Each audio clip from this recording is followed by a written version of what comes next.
Hey everyone, and welcome back to our channel. In today's video, we are going to show you how to type Arabic in Capcut. Let's begin. Now, the first thing that you need to do is to log in using your credentials. If this is the first time in Capcut, I want you to click the sign up option. From here, just follow the on-screen instructions and you're good to go. Typing Arabic in Capcut is a simple process. All you have to do is just follow these steps.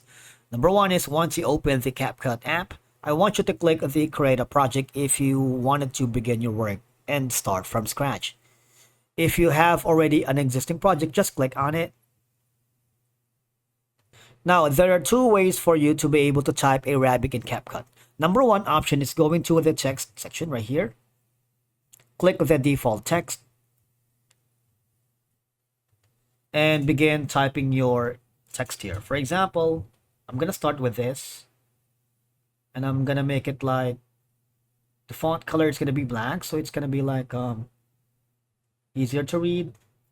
And then on the make it bold, create an underline section, or we can use a different color here. For example, this.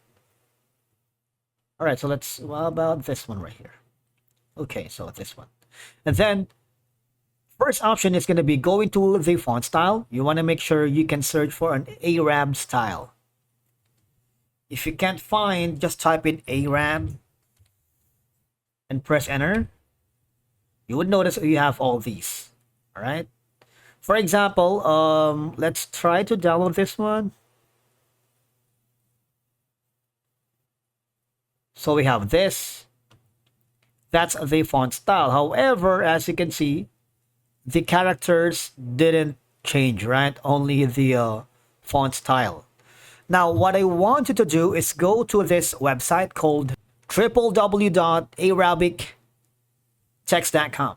You see, it's the first website that allows visitors to convert Arabic writing into writing that is understandable by most design programs such as Photoshop, of course, like Capcut as well. All you have to do is put in our text, for example, this, and click the output.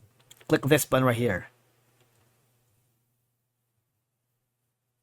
All right, so we have this. Let's try to hit refresh and click that again, and copy this one again, and go to the Capcut and paste it in. All right, so this is going to be our Arabic font, or we have already successfully typed Arabic and sent it in Capcut. From here, just click the export button to save it to different file formats. Thank you so much for watching. We will see you again in the next one.